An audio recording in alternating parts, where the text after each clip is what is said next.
I have never thought that because of my peaceful participation in protests, I will end up living in exile, escaping an injustice, life imprisonment.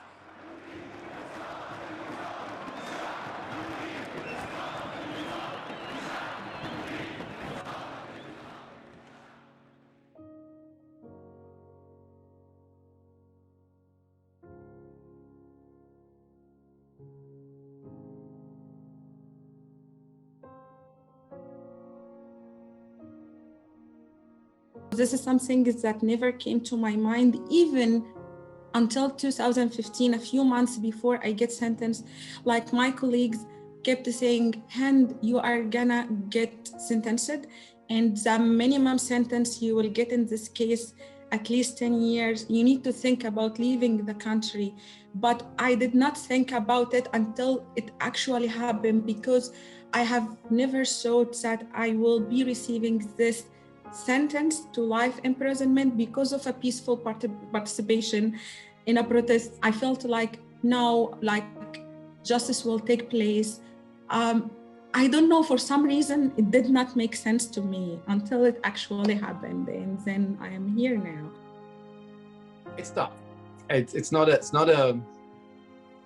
I didn't expect it, and I still sometimes wake up in the morning thinking, wait, I'm not home, and it's not my bed, it's not my apartment. You know, it takes sometimes few seconds, and I think it will always be there. That you think that, why are we here? What are we doing?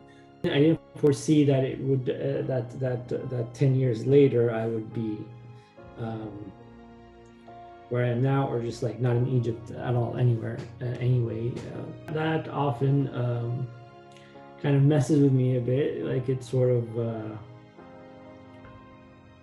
it's just like that I never in a million years would have assumed, you know, that 10 years later this kind of would be the result, right? The 2 months and a half that I lived in Egypt, that I spent in Egypt at that time, completely in fear every day, waking up afraid of, should I write something on social media or not? Is it okay to walk on the street now or not? Especially with all the messages that indirect messages that I would receive from like a person telling a person, tell him to stay quiet, tell him not to do this, tell him that the eyes are in him now. That was really hard on me. I wanted to leave. I wanted to do anything abroad to help my country, because I knew if I'm staying there, I'm gonna die slowly, like the loved one that I'm seeing around.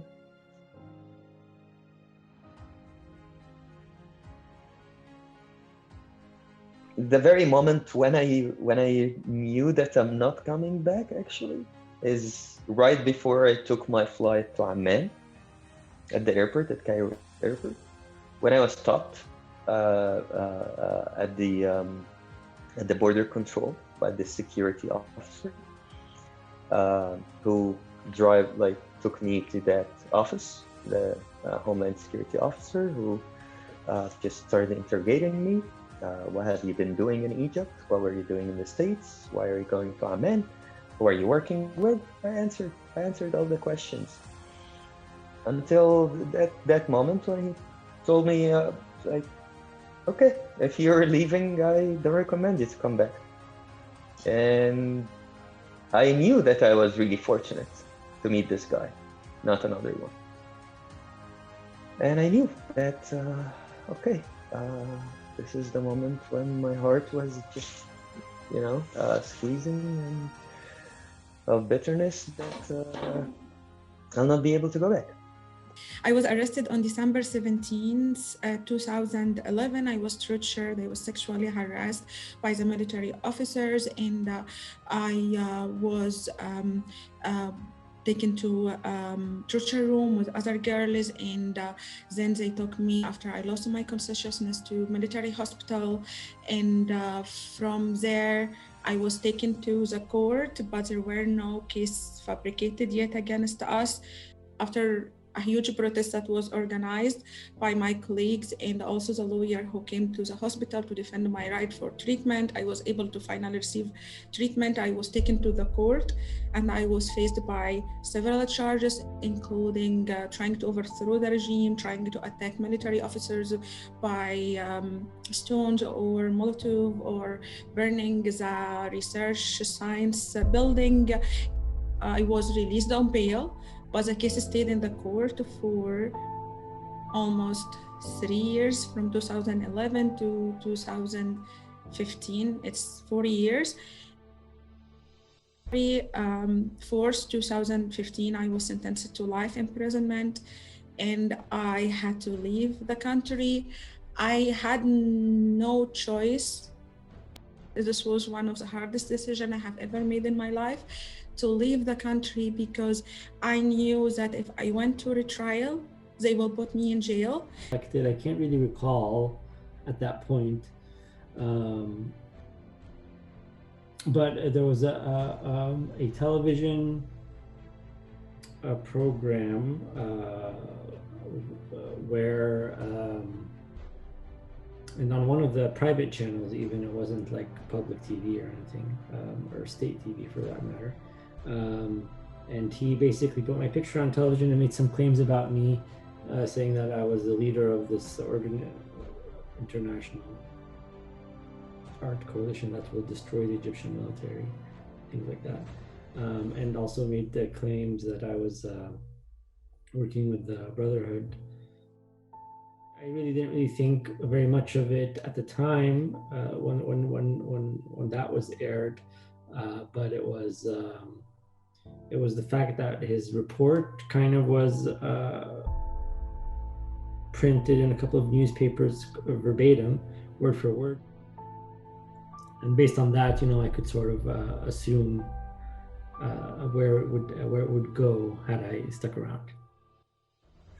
When my fellow actors were prosecuted or falsely accused of made-up cases so that they shut up and stopped criticizing the government, or this is when I felt something is fundamentally wrong, and it's gonna hit us all.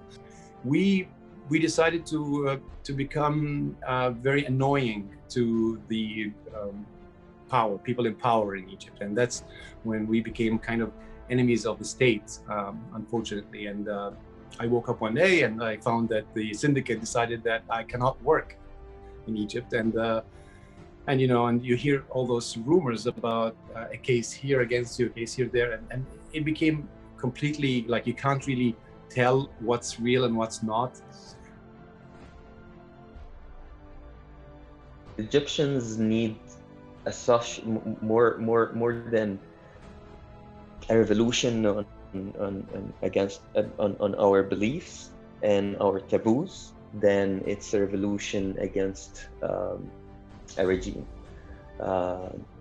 So I think we're going in the right direction with all the misery that we're living in, waking every day to news of a new friend or a new dear person who die in jail or get imprisoned or get locked in the airport, or etc., or suffering in exile as well. I would say that the only path is by us continuing learning and working in ourselves. I have no doubt, absolutely zero, no doubt that the revolution will win. It will eventually prevail, because history, tells us and teaches us this. That every time there was a huge, big revolution of this size in an area or in a country, there was this reign of terror afterwards, and eventually the nobility will prevail, because there will come a time where there's a generation that is, not fearful, not repressed, and you cannot repress all the people all the time. You cannot lie to all the people all the time. At some point, it won't work. If within Egypt, it is more difficult for you to speak freely because the authorities are so brutal, and they are really just snatching anyone up for just the slightest bit of criticism, since you have the freedom to speak up. And it's also, you can say, like, you have that power, and with that power comes a bit of responsibility, you know? I have participated not only for demanding bread freedom and social justice as my fellow Egyptians, but also for my rights and my freedoms as a woman. The moment I left Egypt, I have dreamed that one day I will be able to go back, and that's what I'm doing here. I'm working as much as I can, and until the day comes and I'm able to go back, hopefully one day.